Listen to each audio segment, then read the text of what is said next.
Maknanya sudah 1400 tahun kita berada di akhir zaman.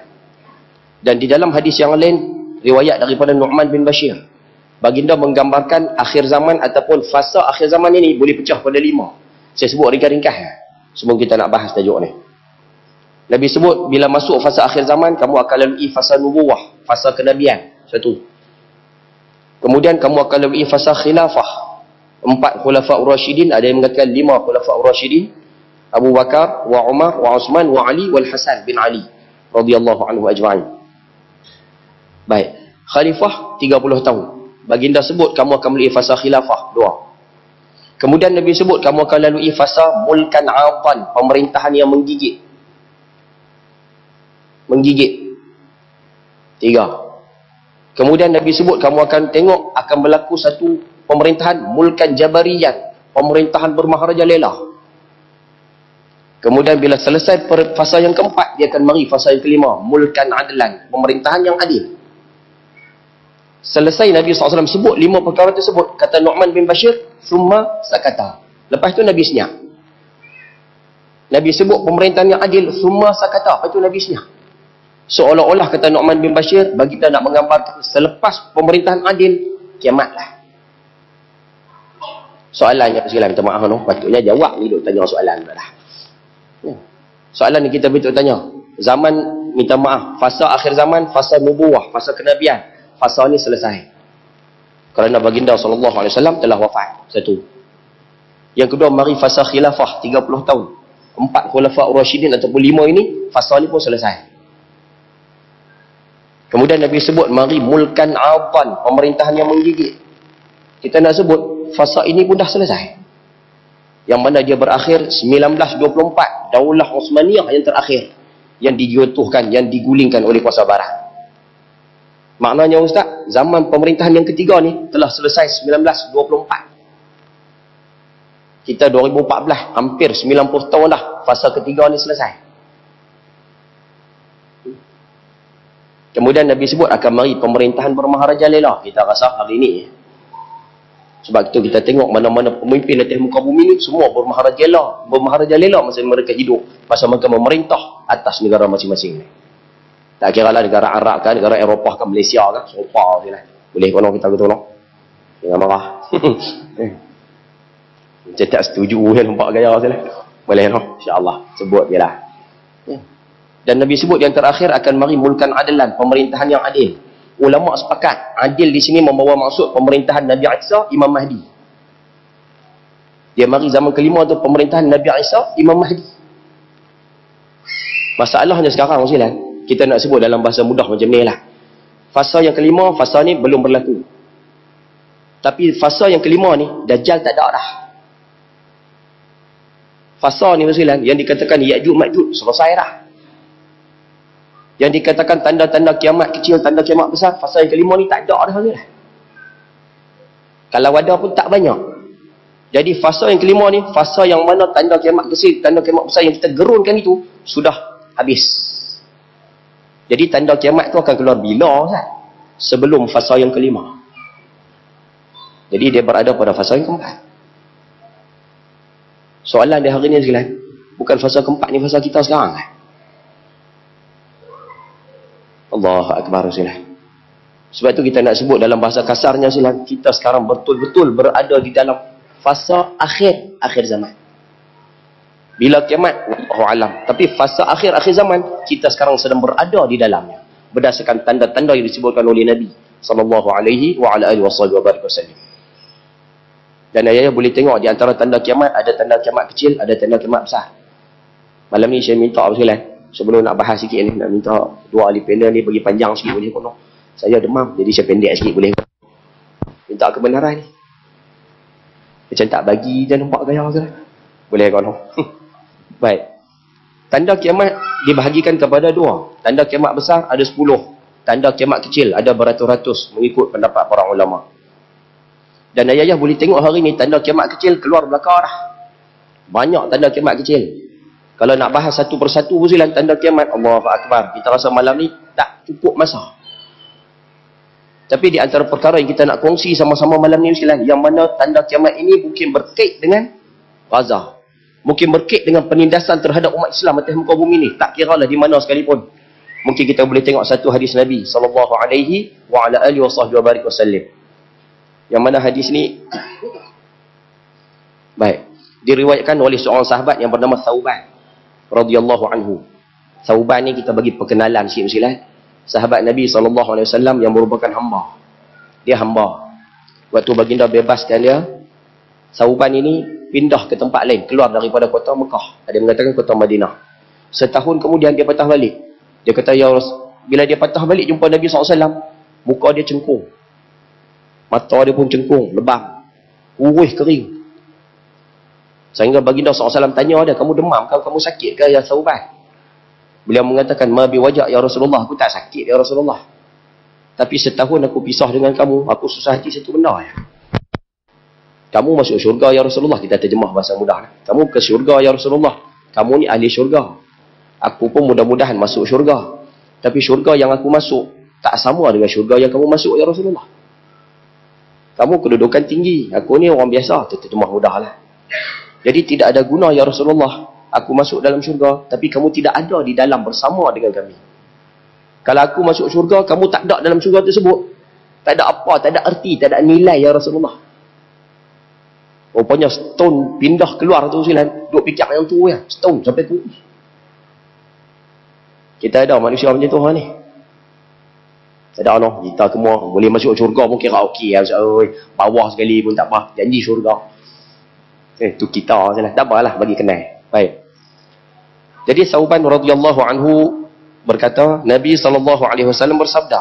Hadis ini ma'ruf. Ustaz selalu baca silan. Baik. Yushikul umam an tatada'a alaikum kama tada'a al-aklatu ila qas'atiha.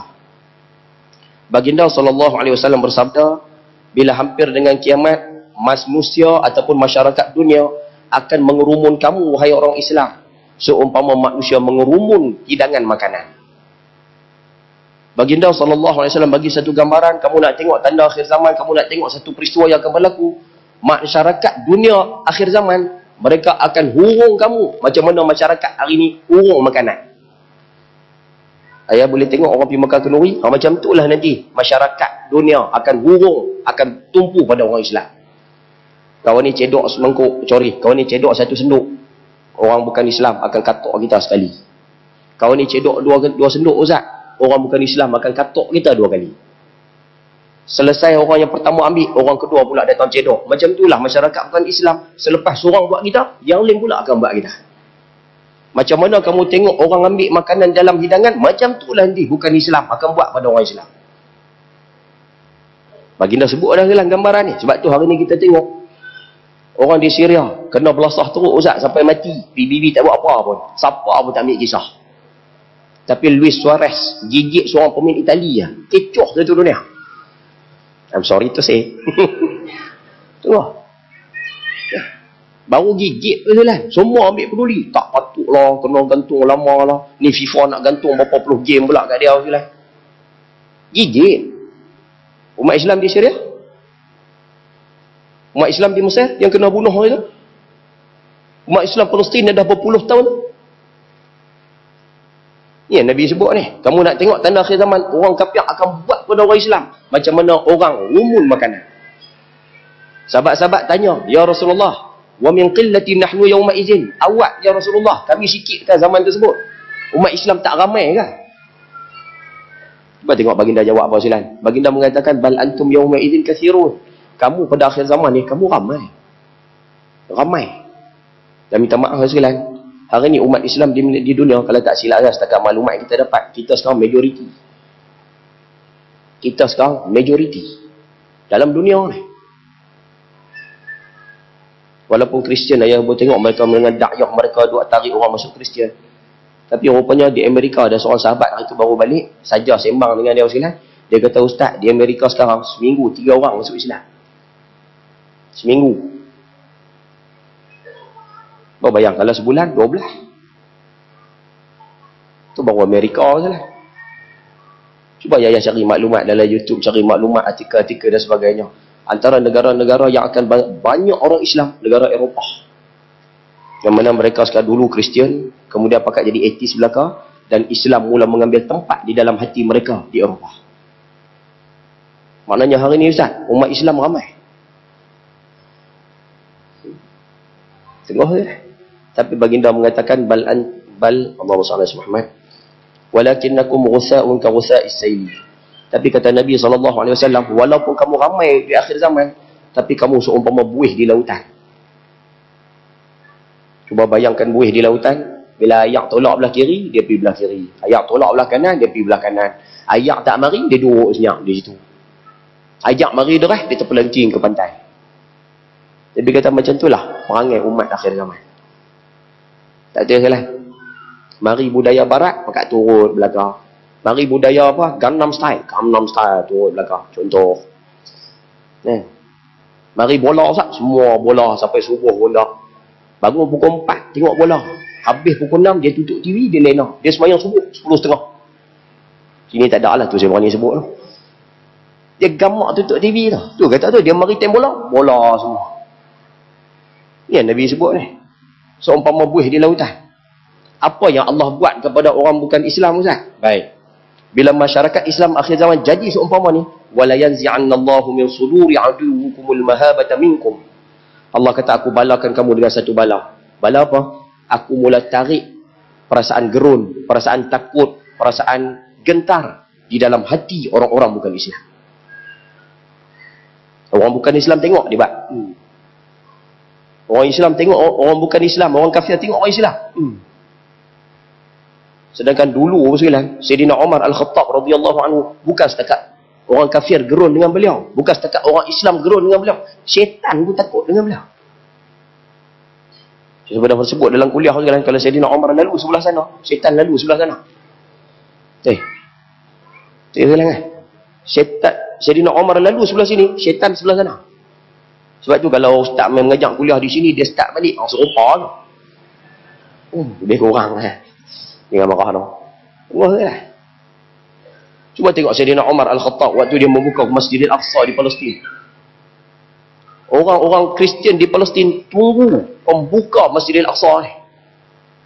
Sayyidina Umar mari dalam keadaan naik kuda ataupun naik unta dengan sahabatnya sekalian. Waktu sampai di Masjidil Aqsa, dia pegang tali.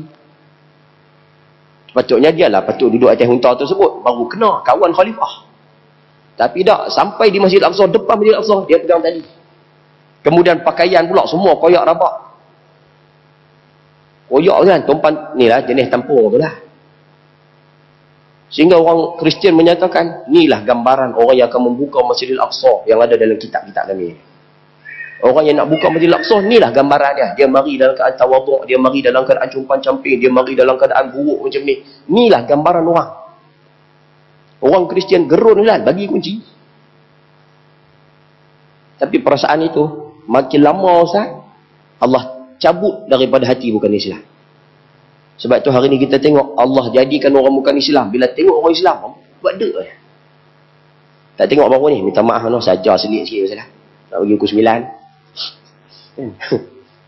Tak tengok baru ni, ada 3 pelakon saja sahabat saya hantar gambar Ustaz. Pelakon Melayu 3 orang.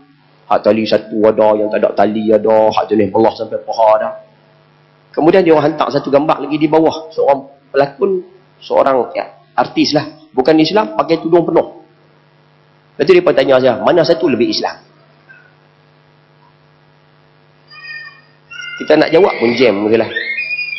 Nak kata yang bawah Islam, dia bukan Islam. Nak kata hak atas Islam, tak nampak macam orang Islam. Jadi orang bukan Islam bila tengok keadaan umum ni, orang Islam.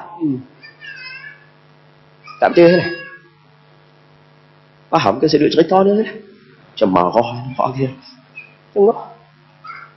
Bila mari akhir zaman Allah cabut. Sebab tu bila Allah cabut perasaan gerun tersebut, umat Islam hari ni kena banyak cukup. Tak betul lah. Tengok. Orang bukan Islam hari ni, contohnya orang kafir, Amerika, Israel. Mereka hari ni cuci tangan macam mana? Mereka tak perlu bekerja teruk untuk merosakkan orang Islam. Mereka sekarang cuci tangan. Di Mesir, orang saudara. Sisi itu kira Yahudi, walaupun dia Yahudi tapi dia orang Mesir. Tentera-tentera Mesir yang tembak orang Islam di Mesir, tu pun orang Mesir juga. Tak boleh. Hari ni Ustaz, yang dibunuh pemberontak, mungkin saya nak sebut mujahidin di Syria, yang dibunuh hari ni Ustaz, yang bunuh tu orang Bashar al-Assad, rejim Bashar al-Assad, Orang Syria. Dulu di Afghanistan. Siapa juga ni? Siapa yang buat tu Ustaz? Yang perang Taliban dengan Perikatan Utara. Perikatan Utara pun orang Islam Afghanistan. Bukan Islam cuci tangan. Sebab tu hari ni bukan Islam. Mereka tak gerun langsung bila tengok orang Islam. Orang Islam. Orang Islam. Tak ada. Allah dah cabut perasaan gerun. Satu. Yang kedua, Allah Subhanahu Wa Taala sebut di dalam, minta maaf, Nabi SAW sebut dalam hadis ini, wala yaqdhifanna fi qulubikumul wahn. Dan Allah campak ke hati orang Islam ni penyakit wahan. Penyakit wahan. Ada seorang sahabat tanya, ya Rasulullah, wa mal wahnu? Wahan tu apa? Baginda sebut dua benda. Yang pertama, baginda bersabda, hubbud dunya. Orang Islam akhir zaman, mereka hidup atas muka bumi hari ni, mereka nak cinta kepada dunia. Nak sangat pada dunia. Boleh kuasa, boleh jawatan, boleh tata. Contoh ialah mereka seolah-olah nak kau dah habis apa yang ada atas muka bumi ini. Sebab itu sanggup menindas, menghina, membunuh orang lain. Itu sifat yang Allah bagi kepada orang Islam. Satu. Yang kedua, wa karahiyatul maut. Dan kepada orang Islam yang nak menegakkan kebenaran, Allah campak pula perasaan takut kena risiko. Walaupun dalam hadis disebut wa karahiyatul maut, takut kepada mati, tapi maknanya takut kena risiko. Nak buat boleh, tapi kalau boleh tak mau kena apa-apa. Nak buat boleh, janji kalau boleh lancar, selamat pergi, selamat balik, selamat segala-gala. Kalau boleh buat, tak kena apa. Allah campak dalam hati umat Islam perasaan tersebut. Sebab tu hari ni kita tengok ayah-ayah buku silat. Apa yang jadi pada Syria, apa yang jadi pada Jordan, minta maaf, Mesir, apa yang jadi kepada Palestin dan negara-negara umat Islam seluruh dunia hari ni bersilan. Antara punca dia dua penyakit ni lah. Orang bukan Islam tak gerun tengok orang Islam, satu. Sebab tu mereka buat ikut suka. Yang kedua, orang Islam tu sendiri yang jadi pemerintah, dia kira nak kut harta sebanyak mungkin. Dua, sampai sanggup menindas rakyat sendiri. Dan yang ketiga, umat Islam di tempat lain, Allah campak pula perasaan takut kena risiko. Tak ada salah. Bila jadi keadaan seumpama ni, kita tengok umat Islam hari ni teruk kena nanya. Lepas tu kita minta malam ni ya, Rusilan, kita akan kongsi sama-sama di hujung forum kita pada malam ni, insya-Allah mungkin kita akan buat kesimpulan apa yang patut kita buat bila keadaan sekarang cukup mendesak seumpama ni. Mudah-mudahan sama-sama dapat ambil pengajaran daripada mukadimah lah setengah jam. Boleh lah no, insya-Allah. Insya-Allah sahabat kita pula akan menjawab beberapa soalan. Mudah-mudahan Rusilan sama-sama kita ambil perkongsian daripada mukadimah pada malam ini.